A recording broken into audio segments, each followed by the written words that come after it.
Bonsoir à tous et bienvenue. Très content de vous retrouver. J'espère que tout le monde va bien. Alors, ce soir, on va parler avec Karine Braslavski, qui est responsable des arts de la scène à la RTBF, à propos des spectacles qui vont être montrés sur la plateforme Ovio. On aura ensuite Ina Van Looy du CCLJ et en particulier de l'initiative La haine, je dis non, et qui va nous parler du nouveau programme qui a été développé pour les profs. Et on terminera avec Frédéric Chilou en direct de Jérusalem pour l'actualité israélienne. Si, comme pour moi, les spectacles vivants vous manquent et qu'on ne sait toujours pas quand les salles pourront rouvrir, une bonne nouvelle a été annoncée cette semaine. La RTBF, sur sa plateforme Ovio, diffusera une cinquantaine de spectacles créés en Fédération Wallonie-Bruxelles. Et pour en parler, nous sommes avec Karine Braslavski, responsable des arts de la scène à la RTBF. Bonsoir Karine. Bonsoir. Lors du premier confinement, Ovio avait déjà diffusé un nombre de spectacles récents comme Rumeurs et Petits Jours ou Conversation avec ma mère. Mais là, pour cette nouvelle initiative, on va y voir quoi? Juste un mot peut-être sur ce qu'on a fait au premier confinement et qui est clair que le deuxième, c'est qu'on n'avait pas attendu en fait la Covid et la crise sanitaire pour commencer à se réintéresser aux arts de la scène et aux captations. Et donc en effet, ça faisait 4 ans à peu près qu'on avait renoué avec la captation de spectacles et qu'on diffusait de manière régulière à la fois sur nos antennes et sur l'ensemble de nos plateformes qu'on diffusait des spectacles. Et au fond, on a découvert lors de la première vague que soudain, ce qui était un loisir et un divertissement était devenu un bien de première nécessité.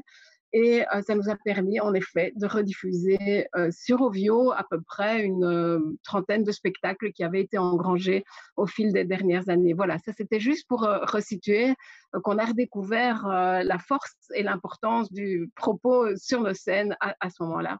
Donc ici, qu'est-ce qui s'est passé? C'est qu'en fait, entre les deux confinements, on va dire ça, donc on devait être à la mi-septembre, on s'est demandé, lors d'une rencontre culture avec l'ensemble de nos partenaires, on s'est demandé comment soutenir le secteur et qu'est-ce qui se passerait si il devait y avoir un nouveau confinement. Et c'est là qu'a émergé au fond l'idée de dire mais essayons de soutenir les artistes, les travailleurs du secteur, les techniciens, les créateurs, en les encourageant à continuer à répéter et à se préparer pour un spectacle qui ne serait pas cette fois-ci non plus joué devant un public, mais qui peut-être pourrait être joué devant nos caméras. Et donc, c'est ainsi qu'on s'est petit à petit préparé. Est arrivé à ce moment-là la mauvaise nouvelle du deuxième ou second, je ne sais pas ce qu'il faut dire, confinement.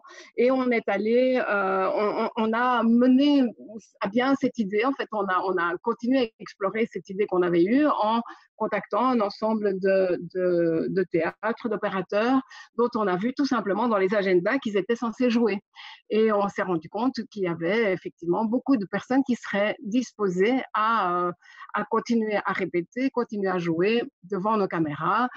Étape suivante, l'administrateur général et Hakima Darmouche, responsable du secteur culture, sont allés frapper à la porte de notre ministre en disant, ben voilà, est-ce que c'est pas une manière à la fois généreuse et à la fois de service public de nous aider à financer ces projets de captation. Et c'est ça qui s'est passé. Donc, on est maintenant dans la phase opérationnelle, puisque depuis jeudi dernier, comme vous le rappeliez, on a eu le OK du gouvernement.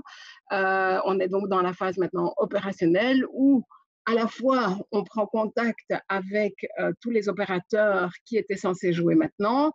On vérifie s'ils n'ont pas la Covid, si personne n'est touché dans les équipes, s'ils restent intéressés à l'idée qu'on vient de filmer, et on leur expose les modalités. Et les modalités, pour dire rapidement les choses, c'est qu'on prend en charge via ce budget supplémentaire de la FWB, on prend en charge à la fois les frais de captation et à la fois les charges et les rémunérations des acteurs, des techniciens et de l'ensemble des travailleurs du secteur.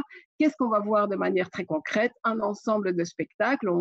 La liste se construit en marchant, bien entendu, mais qui vont du cirque à la danse, en passant des seuls en scène, des troupes plus de théâtre de rue, et on va dans des lieux aussi bien à Bruxelles qu'en Wallonie, on va dans les coulisses de théâtre comme les décors du Varia, mais on va aussi au château de Lessines pour un autre spectacle. Bref, on essaye de rendre compte du foisonnement et la diversité de la production artistique en fédération Wallonie-Bruxelles. Aussi bien les troupes subsidiées que privées. Bon, en Belgique, enfin, je ne voudrais pas me tromper, mais en Belgique, cette différence de public et de privé, elle est quand même moins frappante qu'en France. Donc, Mhm. tout le monde qui frappe à notre porte, je dirais. C'est ça. Euh, et avec la précision que nous, ce qu'on accompagne, si vous voulez, ce sont les équipes de création et les équipes artistiques, si vous voulez. Nous, le projet ici, cette initiative n'a pas vocation de financer les lieux ou les opérateurs, hein, que les choses soient claires. Nous, ce qu'on finance et ce qu'on soutient, ce sont les créations et les créateurs. Alors, on sait que filmer du théâtre, c'est un exercice compliqué, hein, même pour les plus belles productions. Je pense à la Comédie Française, par exemple, qui a diffusé un grand nombre de pièces sur Facebook pendant le premier confinement. Euh, Ça passe souvent mal à la télé. Comment a-t-on conçu la manière de filmer pour ces nouveaux spectacles? Alors, c'est un vaste débat. Depuis que j'ai commencé la télé, il y a je ne sais plus combien de dizaines d'années, j'ai assisté à de nombreux colloques sur filmer le théâtre. Est-ce que ça rend compte, est-ce que ça aide le théâtre? Donc, c'est un vaste débat. Je crois qu'on n'en aura jamais fait le tour. Mais vous dire quand même ceci, c'est que d'abord, on se rappelle tous, notre génération en tout cas, de au théâtre ce soir. Donc, ça a quand même marqué les esprits, cette affaire. Et on n'était pas trop dans les questions de est-ce que c'est bien filmé ou mal filmé. Voilà, c'est quelque chose qui existait et qui a nourri nos imaginaires. Mais bon, plus sérieusement, filmer le théâtre, ben oui et non. C'est-à-dire que voilà, les choses ne s'annulent pas, c'est toujours pareil. Donc c'est quelque chose en plus, c'est quelque chose qui accompagne. Bien sûr que le théâtre, c'est d'abord vivant et que bien sûr, nous aspirons à retourner dans les salles pour vivre des moments d'émotion avec d'autres. Mais ici, puisqu'on est privé de lien et qu'on ne peut plus voir le monde qu'à travers ses fenêtres, ben la fenêtre, aujourd'hui, c'est la fenêtre de l'écran. Ce n'est pas idéal, mais c'est par défaut, c'est quand même ce qui nous permet d'avoir accès au monde, c'est ce qui nous permet de nous penser nous-mêmes et de réfléchir le monde. Donc ça, c'est quand même le projet au départ. C'est à ça que sert de filmer du spectacle vivant. Après, je pense que justement, les techniques aujourd'hui de captation nous permettent de faire, encore une fois, parfois des captations sont même plus riches parce qu'elles nous permettent, avec notre 4-5 caméras, des caméras d'en haut, des grues, je ne dis pas que toutes les captations sont faites avec des gros moyens comme ça, mais nous permettent de faire des plans plus serrés, nous permettent de voir ce qui se passe derrière. Donc, on a quand même des outils aujourd'hui technologiques qui permettent de densifier même le propos. Et puis, il y a quelque chose à ne jamais perdre de vue, c'est que si il y a une sorte de paradoxe, c'est-à-dire qu'on va geler dans l'image un spectacle vivant, n'oublions quand même jamais que les acteurs qui sont sur scène, ils sont bel et bien vivants, eux. Et eux, ils ont une histoire à nous raconter, et c'est ça le pari, c'est quel est le récit qui nous raconte peut-être différemment parce que ça passe par l'écran. Alors bon, on le sait, hein, le secteur culturel souffre. On ne sait pas, comme on l'a dit, quand tout reprendra, ni comment vont se passer les festivals. Les festivals n'ont pas eu lieu cette année. Est-ce que vous voyez ce moyen de diffuser de la culture comme quelque chose qui va être durable?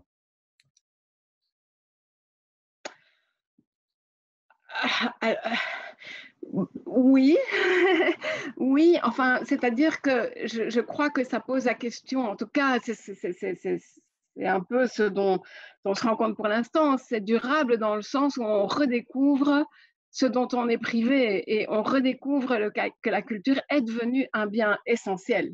Je pourrais presque dire non accessoire, c'est une autre manière de formuler les choses. Donc c'est un bien essentiel et je crois qu'aujourd'hui, ça, c'est quand même une des grandes redécouvertes de ce confinement, de cette pandémie, et que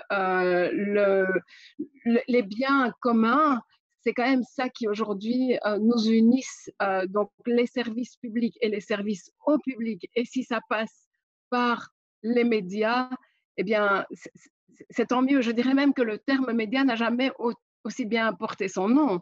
qui dit média dit médiateur. Médiateur, c'est le milieu, c'est ce qui est entre, c'est ce qui fait le lien quand aujourd'hui nos sociétés sont à distance sociale, comme on dit de manière assez terrible si on repense au langage. Donc oui, je pense que ce qui est amené à durer, je crois, c'est qu'on a redécouvert combien la culture est un bien essentiel. Merci, Karine. Je rappelle que vous êtes responsable des arts de la scène à la RTBF. Ben, on attend, enfin en tout cas moi, mais j'espère que d'autres aussi, attendent avec impatience ces premières productions à voir pour les longues soirées d'hiver. Merci beaucoup pour votre intervention et passez une bonne soirée. Avec plaisir. Merci beaucoup. Bon travail. Au revoir.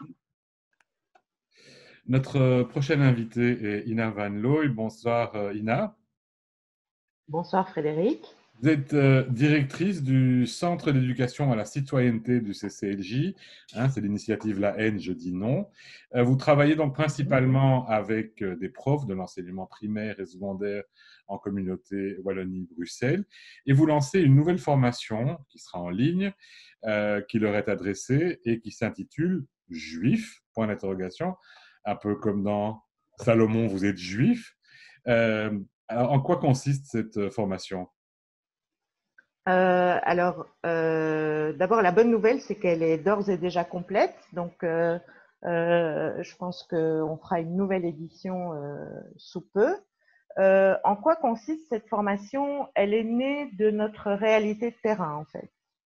Elle est née du fait que dès qu'on arrivait dans une classe et qu'on parlait de notre identité, ou comme tous les membres de la haine, je dis non, ne sont pas juifs, mais de l'identité du CCLJ, on entendait très vite des préjugés s'exprimer.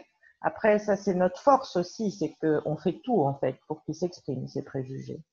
Parce que justement, c'est une fois qu'ils se sont exprimés qu'on peut travailler dessus. Et donc, l'image fantasmée du juif, puisque en fait les élèves que nous rencontrons, et même parfois les profs, n'ont jamais rencontré de juifs. Donc, ils ont une image, une construction très fantasmagorique du juif, qui est principalement basée sur les préjugés séculaires que nous connaissons, à savoir tous les juifs sont riches, les juifs contrôlent le monde, ils ont tous un nez particulier. Et donc notre envie de proposer cet atelier online, c'est en fait proposer aux profs de vivre l'atelier, mais évidemment de façon virtuelle. Mais ils vont ressortir de cet atelier avec des outils, avec une possibilité de le donner eux-mêmes à leurs élèves une fois qu'ils se sentiront assez aguerris en la matière, parce qu'il faut être parfois un peu aguerri dans les classes. Et alors, pourquoi maintenant cet atelier? Alors, pourquoi maintenant cet atelier? D'abord parce qu'il existe réellement, concrètement, dans le monde réel, et qu'aujourd'hui, force est de constater que tout le monde, c'est-à-dire que tout le monde est concerné par la pandémie, et donc tout le monde tente de trouver de nouveaux moyens pour continuer sa mission. Et donc nous, notre mission, c'est d'être près des profs, d'être avec les élèves, et donc on essaye par ce biais virtuel de poursuivre cette mission. Alors, on en a parlé pendant toute une émission précédente, hein, l'assassinat de Samuel Paty, ce prof qui, pendant un cours, a montré des caricatures de Charlie Hebdo, de Mahomet. Le débat a été important en France, chez les enseignants. Je voulais savoir si vous avez eu des remontées de ce genre de débat. Et je sais que la question était très épineuse quand on avait préparé l'émission sur Samuel Paty, ou d'ailleurs un de vos collègues a fait un billet à la radio et qui a été après publié sur le Facebook du CCLJ. J'avais moi-même lancé quelques appels vers des gens qui pouvaient connaître des enseignants et en communauté Wallonie-Bruxelles afin de témoigner ou d'en parler. C'était, on va le dire, très, très, très compliqué. J'avais même une excuse du genre je ne voulais pas être entendu sur une antenne comme celle de Judaïka, ça aurait pu être préjudiciable. Et vous m'avez répondu, ça ne m'étonne pas. Non, ça ne m'étonne pas parce que d'abord, il ne faut pas se voiler la face. Évidemment que la difficulté est identique en Belgique à celle que connaît la France. C'est-à-dire que aborder la question de la religion, aborder la question de la liberté d'expression par exemple, les caricatures de Charlie Hebdo, c'est un exercice périlleux. C'est un exercice périlleux parce qu'on est face à des jeunes qui sont, dont l'identité parfois, malheureusement, s'est cristallisée principalement autour de leur identité religieuse. Et donc, toucher à ça, c'est toucher à leur être, à ce qu'ils sont. Et donc, il faut y aller très prudemment. Il faut y aller très modestement aussi, c'est-à-dire qu'il ne faut pas entrer dans une classe en se disant que ça y est, on va changer la donne, pas du tout. C'est un travail compliqué, c'est un travail long.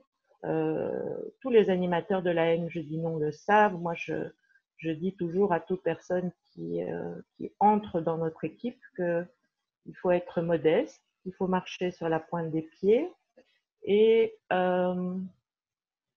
qu'il faut mouiller la chemise. C'est-à-dire que c'est un travail qui demande beaucoup, beaucoup d'énergie parce qu'il faut aller au contact, mais il faut aller au contact sans être dans la provocation. Donc, pour revenir à ta question sur l'attitude des professeurs, eh bien, nous, ce qu'on constate principalement, et on le voit dans les profs qui font appel à nous, donc nous, notre identité, elle est claire, elle est juive et laïque.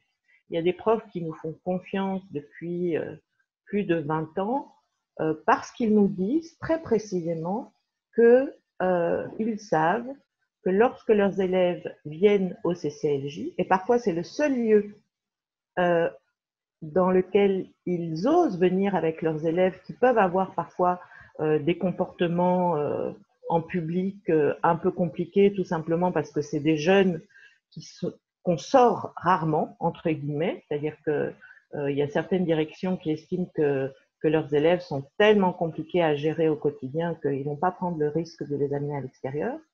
Et ils viennent au CCLJ. Pourquoi ils viennent au CCLJ? Et ça, il y a de nombreux profs qui me l'ont dit et je les en remercie parce que pour moi, c'est vraiment un gage de reconnaissance de notre travail. Ils me disent, nous savons qu'au CCLJ, ils seront écoutés et entendus et qu'ils seront traités avec respect. C'est-à-dire que nous, notre travail de base, c'est bien sûr de travailler la question de l'identité, puisqu'on sait qu'aujourd'hui, dans la société belge, mais dans la société française aussi, dans la société au sens large, l'identité juive semble poser problème pour pas mal de gens. Et donc, nous, ça nous intéresse de parler de ce vécu-là, mais ça nous intéresse aussi d'entendre ce que les jeunes ont à nous dire sur leur vécu, avec leurs identités. Et j'insiste sur leurs, avec plusieurs S, parce que je pense que notre volonté, c'est vraiment de leur faire comprendre qu'ils ne se réduisent pas à une seule chose. Et notre envie, c'est d'aller leur ouvrir des portes. Donc, il y a les profs qui nous font confiance, qui savent qu'ils peuvent venir au CCLJ, je dirais, les yeux fermés, que ça se passera très bien. Un safe space. Exactement. Et ça se passe toujours effectivement très bien. Je pense qu'en 20 ans, moi, j'ai connu un moment difficile dans une classe. C'était pas au CCLJ. Donc, et le prof a été magistral dans le soutien qu'il m'a apporté à ce moment-là. Donc, il y a des profs qui savent où ils viennent et ce que nous proposons et qui nous font confiance. Il y a des profs qui vont nous dire mais vous allez essayer de convertir mes élèves. Donc, ça pose question. Et puis, par rapport à la réaction que tu as eue de ce prof qui dit non, moi, je ne veux pas venir dans une radio juive parce que le sujet, justement, c'est les caricatures de Mahomet. Et donc ça, c'est interpellant parce qu'il y a toujours ce raccourci-là qui est fait. C'est-à-dire que c'est comme si on parle d'islam, on peut pas parler des Juifs à proximité, quoi. C'est dangereux, hein. Et donc ça aussi, il faut déconstruire. Et puis il y a quand même un grand clivage qu'il faut déconstruire en permanence. Et ça, c'est avec les profs comme avec les élèves, mais j'allais dire avec le public en général. C'est Juifs et Israël, hein. Israël est quand même l'État qui est en permanence montré du doigt, l'État honni du monde. Et donc, il faut tout le temps rappeler ce qu'est notre identité de juif belge, en fait. Bien. Écoute, merci beaucoup. Bon courage et bonne continuation.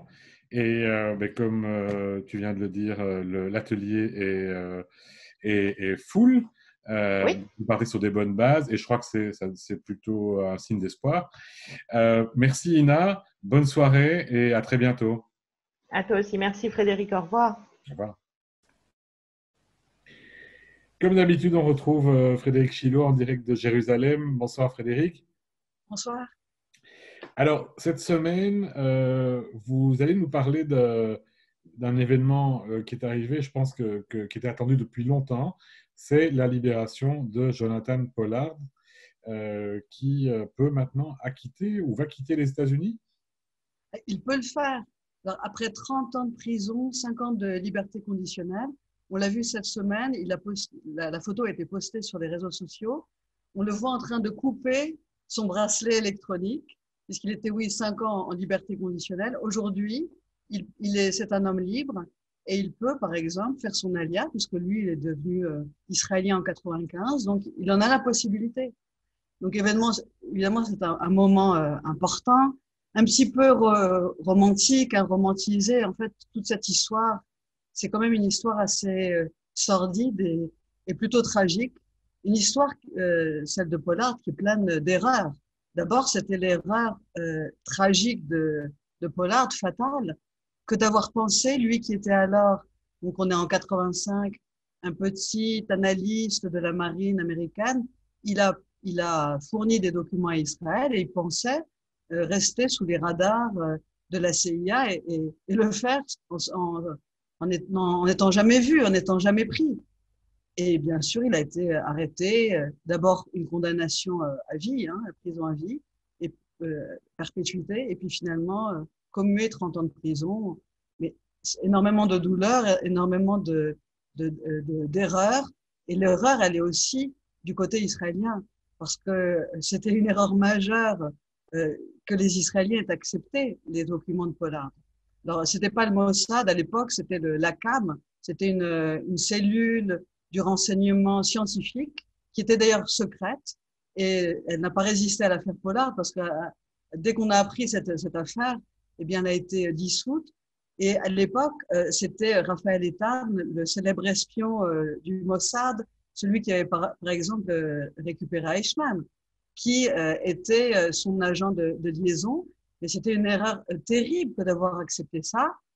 Certains aujourd'hui, par exemple, cette semaine, l'ancien numéro 2 de l'ambassade israélienne à Washington disait, Rubinstein disait, c'était stupide.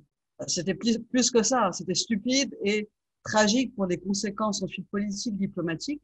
Le fait est que c'était difficile pour Israël de résister à tout ça, parce que Pollard, il a fourni des milliers de documents. On parle d'1 million de documents donnés en 18 mois seulement. C'est-à-dire qu'il a fait chauffer la photocopieuse. Il a fourni tous les documents possibles qu'il avait à sa disposition pour aider Israël. Par exemple, beaucoup d'images satellites. Et notamment, ça a permis aux Israéliens de localiser le QG d'Arafat à Tunis, de le bombarder, d'éliminer le numéro 2 de l'OLP à Boudjihad à l'époque. Et puis, ça a aussi permis aux Israéliens de récupérer les codes d'accès de la NSA, donc l'agence de renseignement américaine. Et figurez-vous qu'ensuite, les Israéliens ont donné ces codes secrets aux Soviétiques, on était encore en pleine guerre froide, dans le cadre d'un échange pour pouvoir récupérer, faciliter l'émigration de Juifs soviétiques. Donc, on est là dans des histoires, des guerres d'espions. D'ailleurs, c'était marrant parce que Pollard, quand il a coupé son bracelet électronique, il l'a fait devant sa bibliothèque et il y avait un ouvrage qu'on voyait, enfin moi que j'ai tout de suite repéré, c'était Spy Wars. On est vraiment là dans les affaires de guerre froide, d'espionnage. Tout ça quand même beaucoup englobé, je disais, de romantisme. Hein. Pollard a toujours dit que il l'avait fait par amour d'Israël. C'est un fervent sioniste. Il est devenu très religieux aussi, d'ailleurs en prison.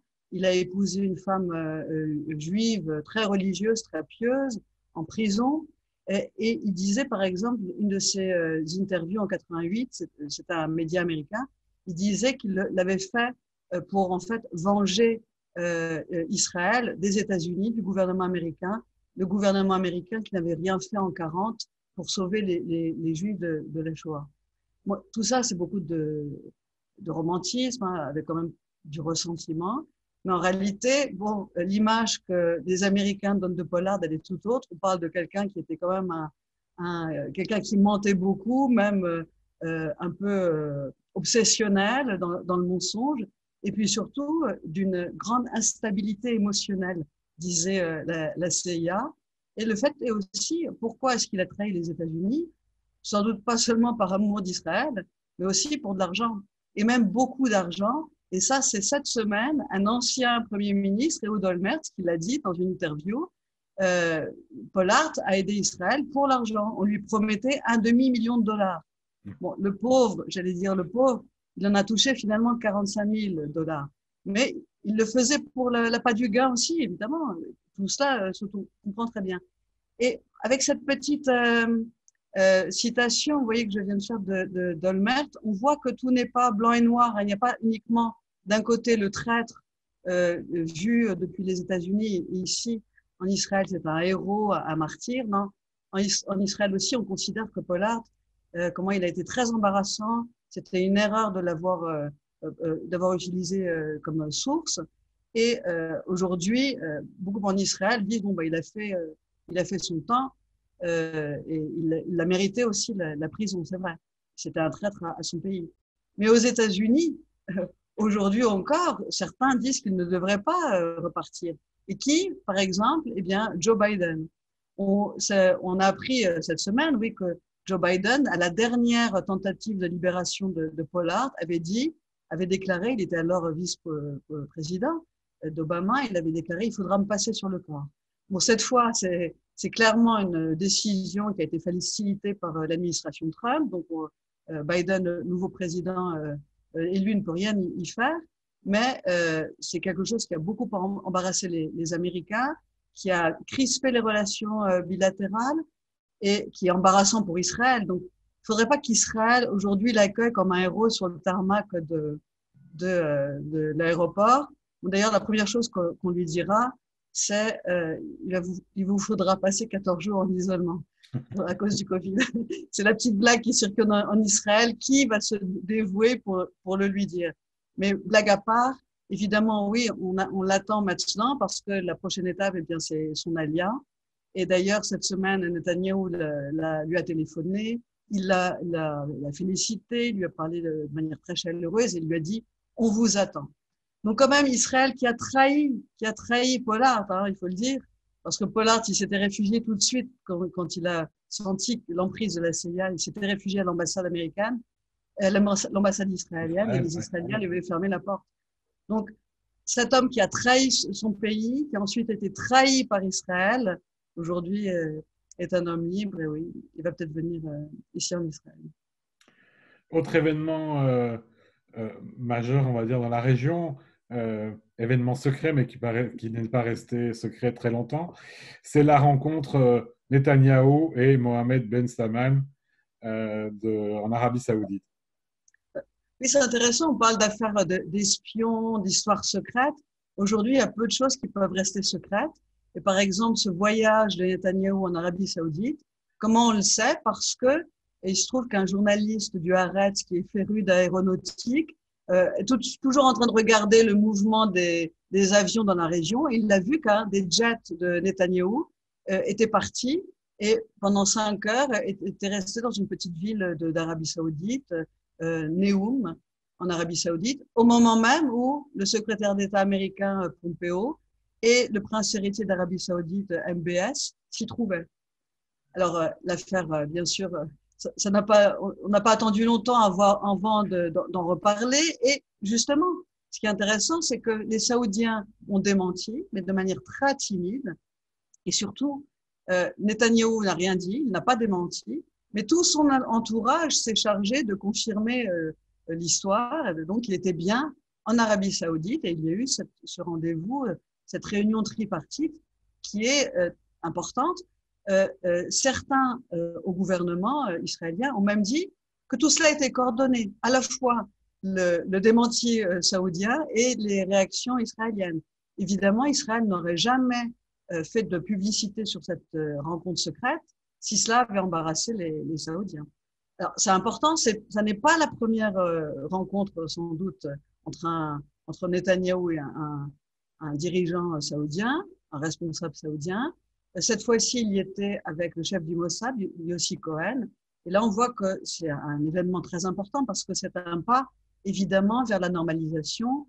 Après Oman, après Bahreïn, après le Soudan, peut-être l'Arabie Saoudite, qui rentrerait dans le club, vous voyez, des nations signataires donc des accords d'Abraham et normalisation, reconnaissance d'Israël. Alors, qu'est-ce qui se joue là-dedans? C'est quelque chose quand même d'énorme, c'est-à-dire que la première chose qui se joue dans cette rencontre, c'est d'abord un axe très clair, même si les démentis étaient timides et les signaux étaient timides, c'est un axe très clair tourné contre l'Iran. Et là, les Américains, l'administration Trump, toujours aux manettes, Israéliens et Saoudiens disent clairement à l'Iran qu'il y a un axe anti-chiite, anti-Iran. Et puis, c'est un message clair aussi à l'administration Biden qui est en train de se mettre en place, maintenant que la transition finalement se fait, pour dire à l'administration Biden, eh bien, il n'est pas question de retourner à l'accord nucléaire tel qu'il existait avant que Trump décide d'en partir de manière unilatérale, brusque, comme on s'en souvient. Donc, pas de retour en arrière à l'accord initial. D'ailleurs, c'est pas vraiment ce que souhaite faire Biden. Biden, dans ses projets, on a vu ses projets de campagne, c'était d'en retourner à l'accord nucléaire qui fonctionnait, mais d'y ajouter aussi des volets très importants que réclamaient d'ailleurs à l'époque les Israéliens, un volet balistique et puis un volet politique, c'est-à-dire les activités politiques et terroristes, pour le dire très clairement, de l'Iran dans le Moyen-Orient. Et ça, Biden va le faire évidemment parce qu'il ne proposera jamais le plan, un accord nucléaire tel qu'il avait été conçu à l'époque.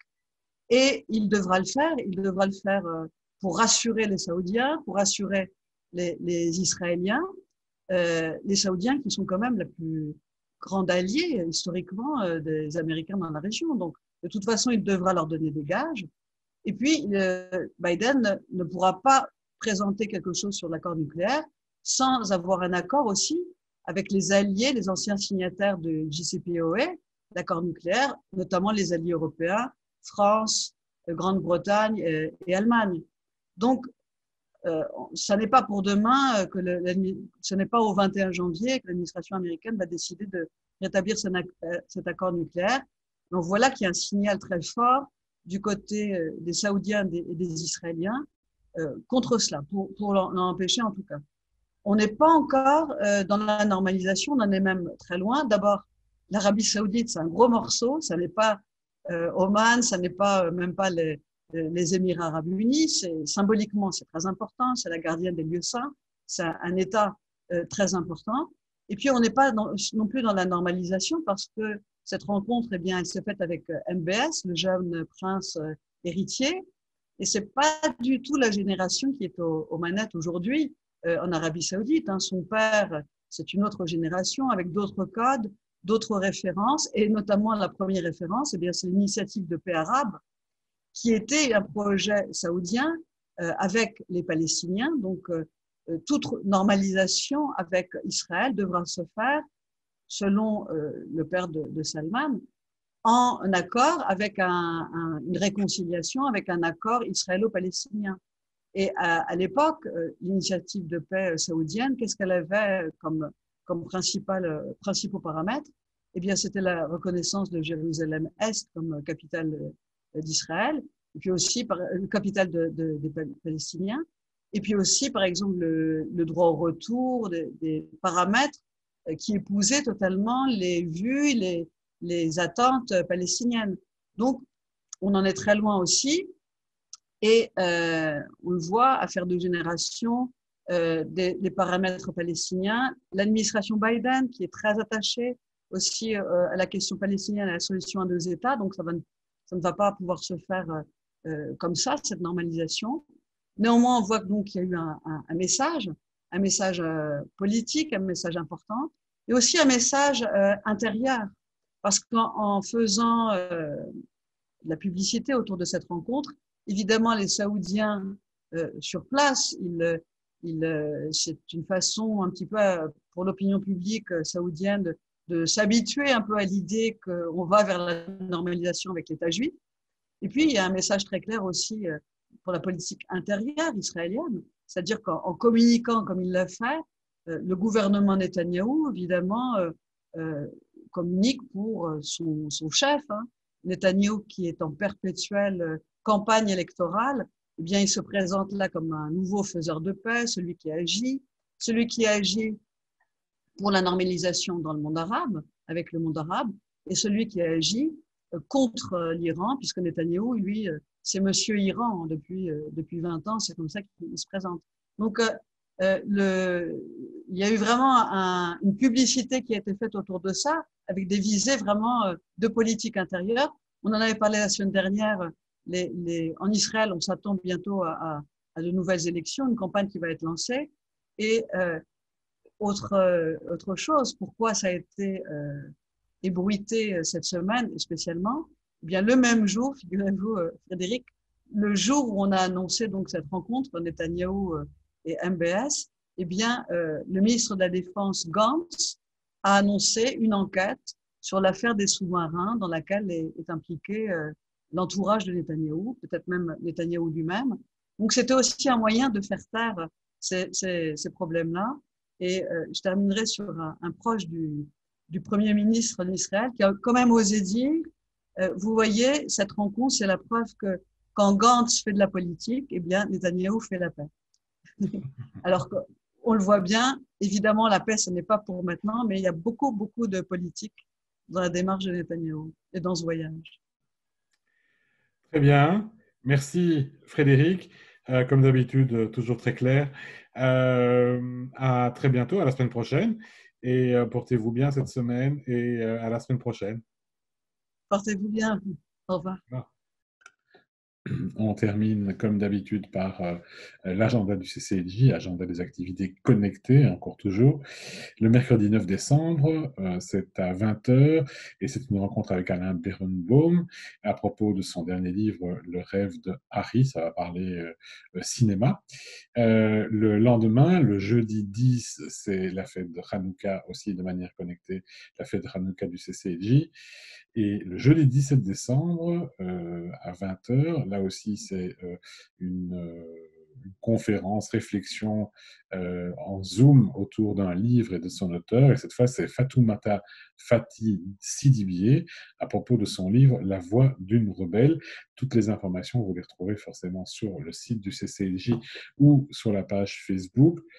Passez une très bonne semaine. On se retrouve jeudi prochain et bonne soirée.